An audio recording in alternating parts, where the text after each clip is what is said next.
But once it get close to that time, you know what I mean, it's time to go to work, you know?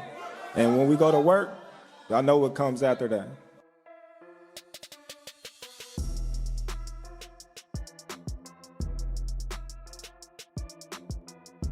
Well, I see their weakness. That's what I do. You know, we broke the code with Loma that nobody had ever done. You know, we didn't let him get comfortable in there. You saw that. You know, within like 8 rounds, he didn't know what to do. I did the same thing with Josh Taylor, and we're gonna do the same thing with Shakur. This is the fight that I've been kind of waiting for my entire life.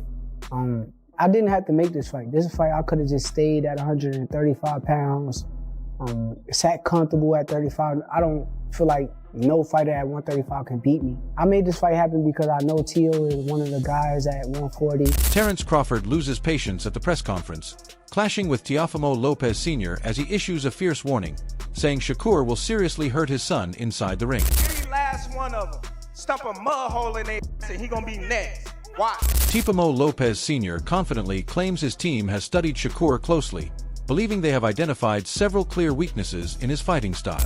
We want a competitive fight. We do this for the fans, you know.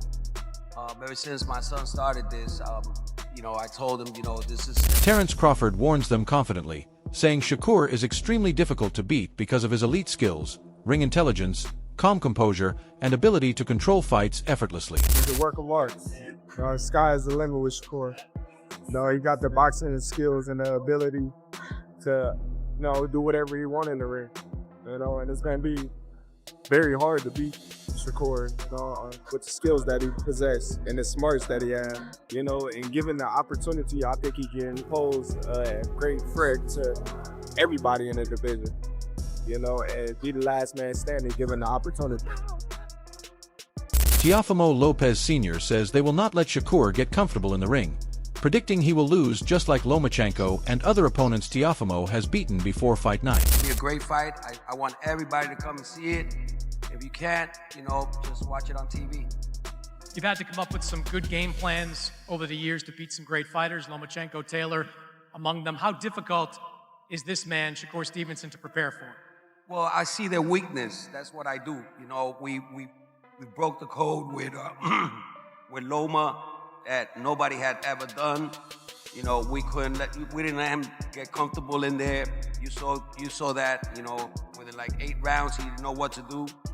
I did the same thing with Josh Taylor, and we're gonna do the same thing with Shakur. At the press conference, Shakur gets heated, confronting Teofimo Sr. and insisting he has no right to fight on behalf of his son. Oh, man, you out of your mind. Okay. My son fought without no air. My son fought without no air against Cambosis. You can't fight for your son. You can't fight for your son. You gonna tell me, man? Come on. You can't fight for your son. I bet you gonna quit. Okay. Terence Crawford trains regularly with Shakur Stevenson, sharpening skills, building strategy, and preparing intensely together ahead of their highly anticipated fight.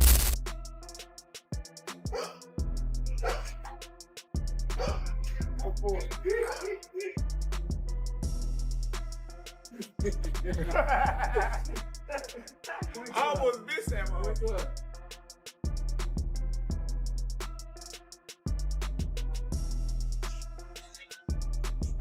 There it go. There it go. There it go. There it go. There it go. God damn. There it go, bro. He trying to run me into the wall. Y'all didn't see that? He trying. Man, I performed. You know that? I told y'all what I was gonna do. I was gonna come out here and beat his ass every game. And look, he's thinking about saying, let's play again. Shakur Music remains fully focused on becoming a champion, diligently following his game plan, refining every skill, and staying disciplined to ensure he performs at his absolute best in the ring. Went up to 140, I said, let me get the Ring Magazine champion. Let's fight that guy. Let's fight the guy that's the guy. All that more pressure stuff don't mean nothing. As long as I'm like locked in and I'm focused on what I'm supposed to be doing, nothing else matters around me. That 4-weight world champion, it means everything to me. That's me separating myself. A lot of these guys that they claim is the guys nowadays, none of them can say that they are a 4-weight world champion. Honestly, for a minute before Devin went and did it, none of them could say they was really 3-weight world champion. So now for me to go to the 4th and the next level is a different type of thing. And a lot of people got to respect me, because at the end of the day, if they don't respect me, they don't got no choice. Analyst Henry explains that in Teofimo Lopez's fight against George Kambosos Jr., a clear weakness in his style emerged. While Lopez's low lead hand can be effective for setting up jabs and keeping opponents off balance, it becomes a liability when he fights aggressively.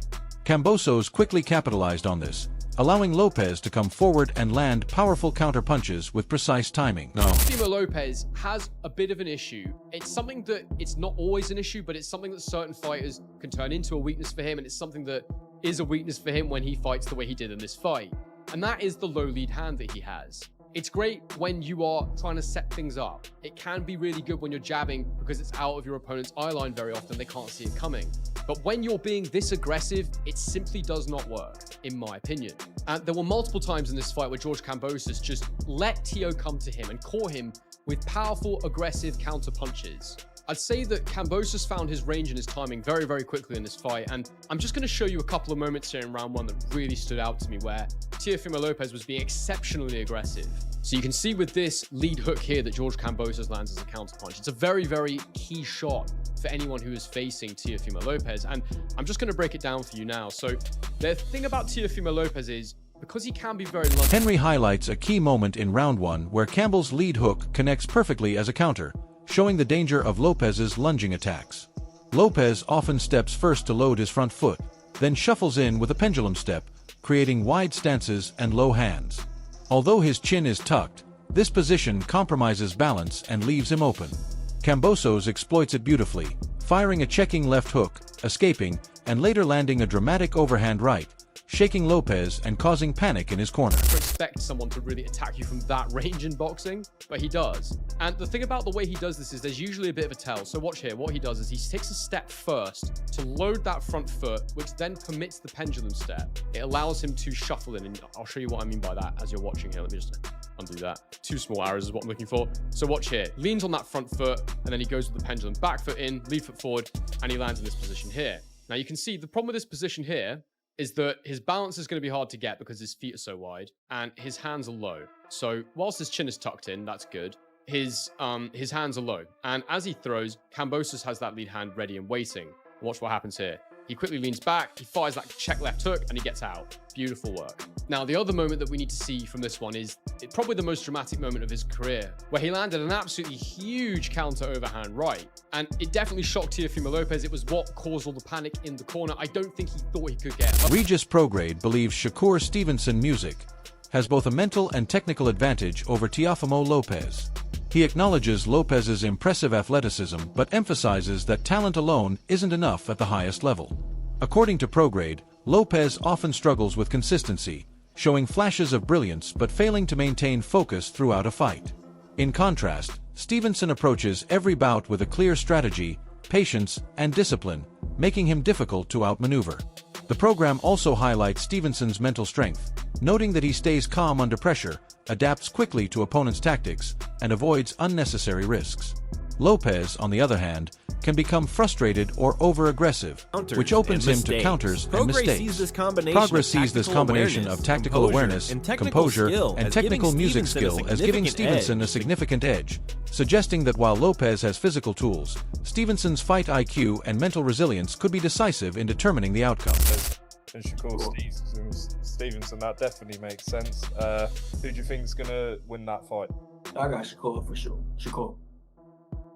Do you think he wins this comfortably, or do you think it'll be a close fight? I think he wins it comfortably, yeah. I think he wins it comfortably. I think, Shakur, I think the thing is about Teo is very good athletically, but he's weak-minded. You can see in some fights he's struggling. Teo does struggle. Now he does come up for big fights. Lomachenko, he came up. Josh Taylor, he came up.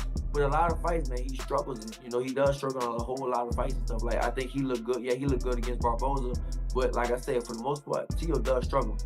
and I think he struggles mentally with a lot of things. But I think with Shakur, I think Shakur's gonna break him. I think maybe the first two or three rounds, it might be a close fight. It might be close. It might be 2-1 or something like that. But then Michael Conlon describes the fight between Teofimo Lopez and Shakur Stevenson as one of the most exciting matchups possible in boxing today. On paper, it promises a clash of two exceptionally skilled fighters, each bringing unique strengths to the ring. Conlon points out that both Lopez and Stevenson have demonstrated elite talent, sharp technique, and the ability to execute under pressure, making this fight particularly intriguing for fans and analysts alike. He emphasizes that while Stevenson is known for his tactical intelligence and adaptability, Lopez offers explosive power and athleticism, creating a fascinating contrast in styles. Conlon believes this combination could lead to a highly competitive, unpredictable fight that tests both fighters' skills, resilience, and strategy, making it a must-watch event for boxing enthusiasts worldwide. after that, I feel like Shakur is probably gonna start stepping up, and Teo's gonna try to hit him, and it's not gonna work. And then Shakur might start. The thing about Shakur is a very good, a real good counterpuncher, really sharp, real sharp with the counterpunch. He sneaks those punches in, and that's the ones that hurt the most when he just sneaking them in when you're not supposed to hit them. So I definitely feel like, I feel like Shakur is gonna beat him comfortably. Not knockout, but comfortable 12 rounds for sure. Have you sparred Lopez before? I never sparred Teo though. Teofimo Lopez discusses his training regimen, stating that he has been taking it easy lately, enjoying himself, having fun, and not pushing too hard in the gym while staying relaxed and focused.